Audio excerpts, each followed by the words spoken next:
What's up, Kansas City?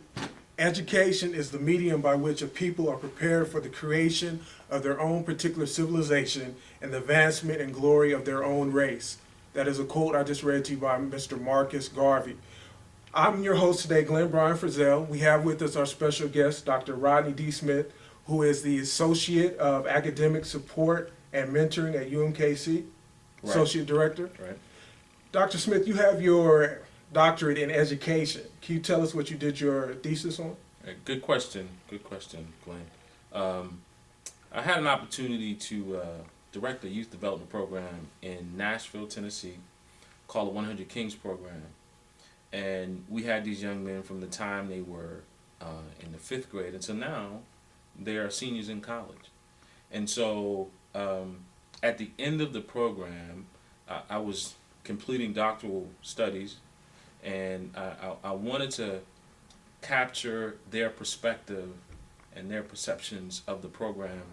Mainly, I wanted to understand why they were involved in such a program for so long, what kept them coming, what the program meant to them personally, how it had affected them in their personal growth, in their future aspirations, and their academic achievement. And so I actually did focus group discussions with these young men, and so my dissertation was a culmination of their comments. Mm-hmm. A lot of times we do research specifically about African American males, but we rarely do we go to them to assess their thoughts and perspectives about what they think, particularly with regard to growth and achievement. A lot of times we talk, and I call it a deficit perspective, a deficit way of thinking. That's pretty deep there. And so I wanted to give voice to an often silent voice, an often marginalized voice.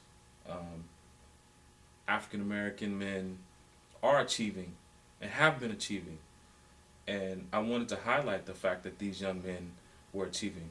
I had 100 of them, 90 of them graduated from high school, 69 of them are in college right now. 42 of them earned scholarships in addition to the scholarship that we gave them for participating in the program. Good call there. Good call. And as a result of the research that I did with these young men, we had 7, I call emergent themes that came about as a result of interviewing these young men, talking to them about what they thought was important that kept them involved. The overarching one, and I'll say it now, and I'll probably come back to it.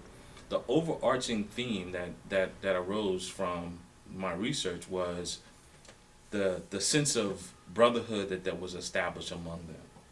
They all talked about what motivated them to be a part of, not only be a part of the program, but to sustain their interests, was the fact that they had opportunity to commingle with other young African American men who were doing similar things. Mm-hmm. And so that was probably the biggest theme that came out. We had 7 themes.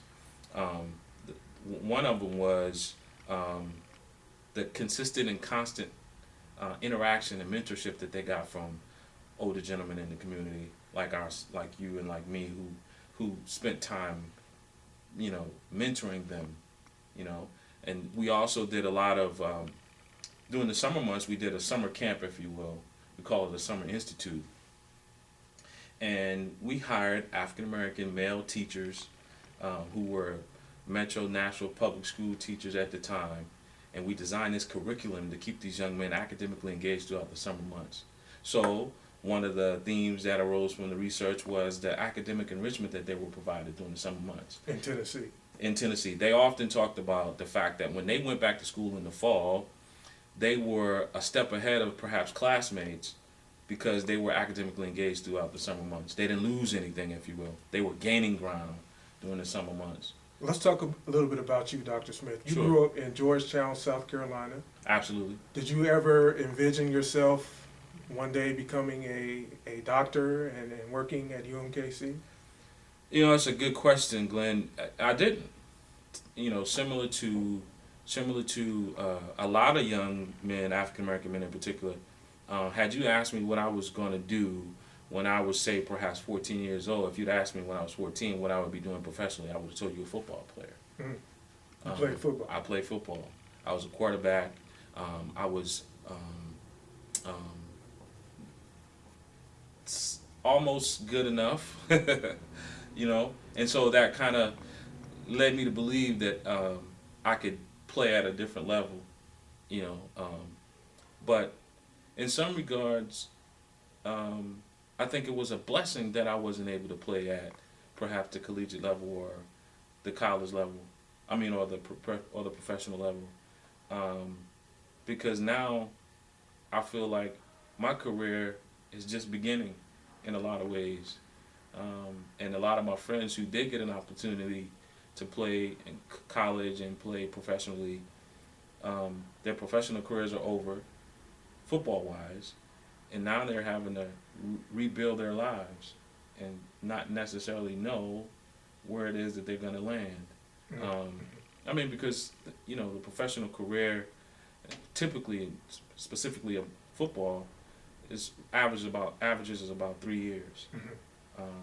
3 years is a normal. It's the normal average for most professional athletes, most NFL athletes. What high school did you go to? I went to Georgetown High School in Georgetown, South Carolina. Georgetown is on the coast of South Carolina, just north of Charleston, South Carolina, just south of Myrtle Beach, South Carolina. So I'm about 30 miles south of Myrtle Beach and 60 miles north of Charleston. 60 miles north of Charleston. About a week ago, we had Dr. Delia Gillis on, who is a professor of African American history at CMSU. She gave us a little synopsis of what her time capsule was, her pop culture time capsule. Mm-hmm. Growing up, what were the movies that you watched? What were the films you watched? What were the books that you read? What would you put in your pop culture time capsule, Dr. Smith? Great question. The first, the first movie I remember as a kid, my mom taking me to the movies, sitting on her lap, was Jaws. That's the first movie that I remember. With the shark. Yeah. Dun, But, you know, growing up, I remember the movie that that was sort of impactful in an African American way was Let's Do It Again with I think it was Sidney Poitier and Bill Cosby. They had two movies that they did. And Uptown Saturday Night. Uptown Saturday Night, Let's Do It Again. Those movies were very impactful. And, you know, my father also collected records, albums. And so I would see, you know, Isaac Hayes albums that my father collected, Curtis Mayfield.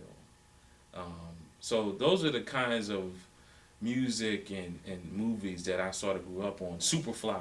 I remember my dad had a leather coat, a brown trench leather coat, just like Superfly did. What did your father do? My father was a steel worker. He's retired now. You know, you talk about growing up, and I think about how I've become this academician, this person who's considered to be credentialed. But, you know, I believe in the notion, I believe in the philosophy that people will be what they see.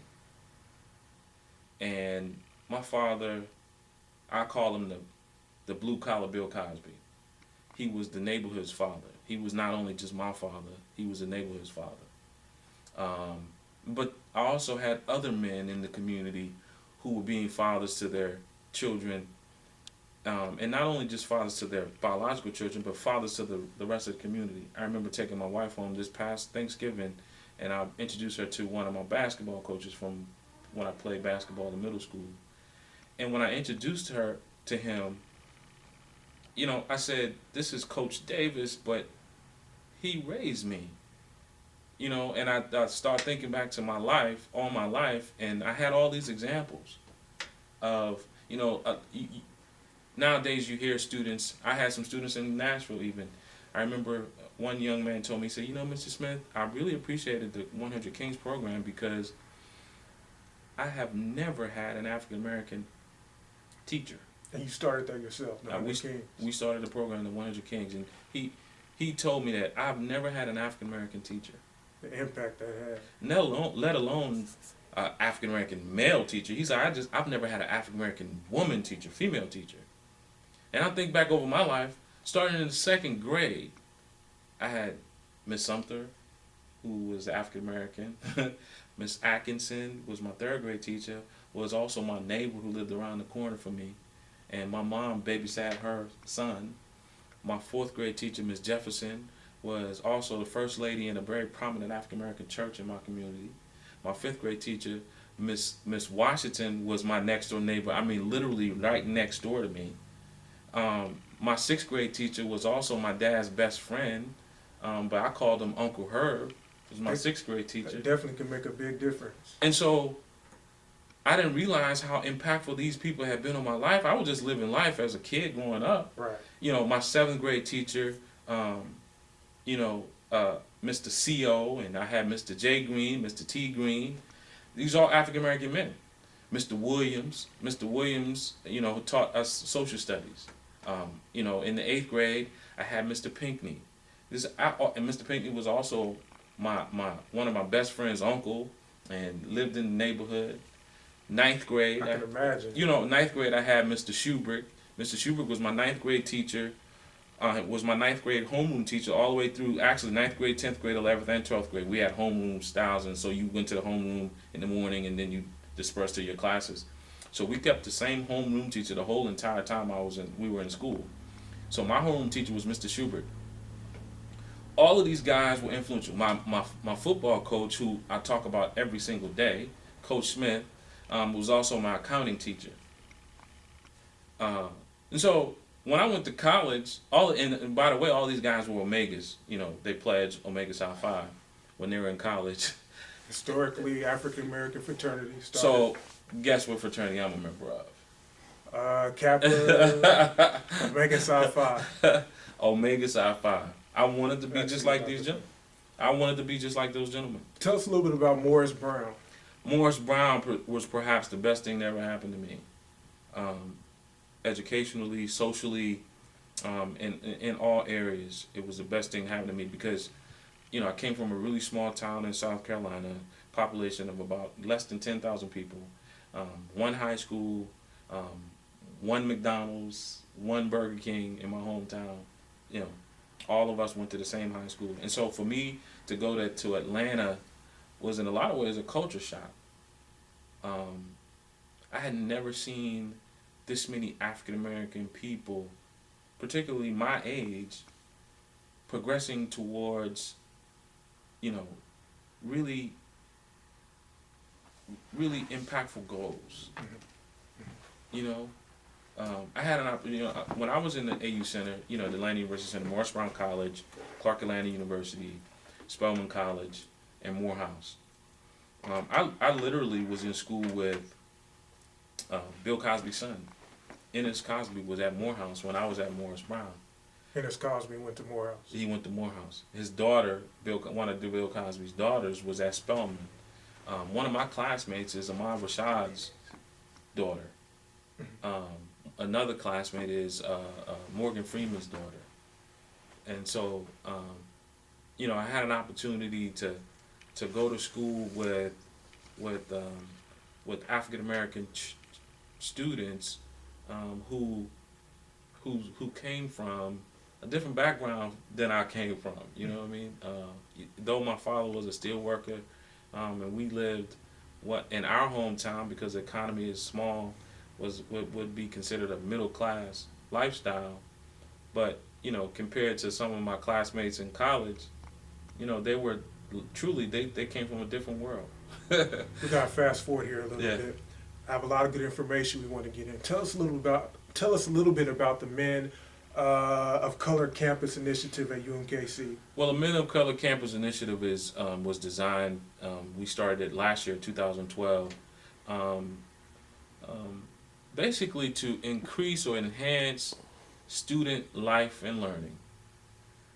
but just with a specific emphasis on African American males, on Latino males, on Native American males, because there's no secret that men of color are lagging behind academically, but I think it's not necessarily directed to anything. It doesn't have anything to do with aptitude or intelligence. Mm-hmm. Typically, we get derailed by external distractions, external factors, and we don't get connected on campus in a major way to where we don't feel. I talked about that sense of brotherhood earlier. I've come to discover that it's important that you have an opportunity to commingle with people who may be experiencing life in a similar way. To come together and just sometimes commiserate, sometimes just to come and hang out, or just see a familiar face, to see someone that looks like you, that's doing some similar things that, like I said, could be experiencing life in a similar way. And the Men of Color Campus Initiative seeks to facilitate that. Can you tell us, is it different being a minority student on a campus such as UMKC and you went to HBCU? What is the difference there? Absolutely, it is. I think that me coming from an HBCU, I'm not necessarily familiar with the experience of a student who is going to a predominantly white school, because when I was at Morris Brown as undergraduate, in a lot of ways, we didn't need a Men of Color Campus Initiative because the campus was already mine. The whole entire campus was mine. I didn't have to have a black student union because it was just a student union. You understand what I'm saying? But on a predominantly white campus, you have to have those things for students to come and commingle and cohabitate with people who represent their communities. But it's important to have, faculty, staff who look like you, that you possibly can relate to, some people who may help you navigate some of the issues that you're being confronted with. I'm afraid we're running close to our end here. Can you tell us how students can become a part of this initiative? Yes, well, simply, it's a student-led organization. We have, we have officers, young men who serve in leadership roles. We have a president, we have a vice president, and I serve in an advisory role. I'm the founding advisor, if you will, for the Men of Color Campus Initiative at UMKC. And so either get in touch with one of those young men on campus or even get in touch with me. Then we also have a link on our university's website, umkc.edu /Men of Color. Well, Dr. Smith, we'd like to thank you for coming today. Can you tell us quickly what you envision the future to be for your children? I want my children to be educated in the sense that they know themselves. True education is the discovery of self. True education is discovery of self. And I believe that only the educated are free. And so I mean that in the sense that, and look, I'm an academician. I believe in education, and I believe in discovery of self, knowing who you are. That's true education. And I want my children to really know who they are and to truly be educated. So whatever you get in life, get educated. Know who you are, know your surroundings, know where you're going in life. And then when you reach that sense of freedom, the purpose of freedom is then to create it for others. Well, Dr. Smith, we'd like to thank you for coming on. We certainly would like to have you come back and share with us as Men of Color Campus Initiative at UMKC have more programs reach out towards the community. What's up, Kansas City? We'd like to thank you for tuning in with us today. Feel free to view more video online at www.whatsupkansascity.net. I'm your host, Glenn Bryan Frizzell, signing out. Remember, The sky is the limit. If you aim high and shoot for the moon, if you miss, at the very least you land among the stars. Till next time, take care. CMG wants you to always remember, the victory we call success goes to the best prepared. When you invest in your community, you are really just investing in yourself. Thanks.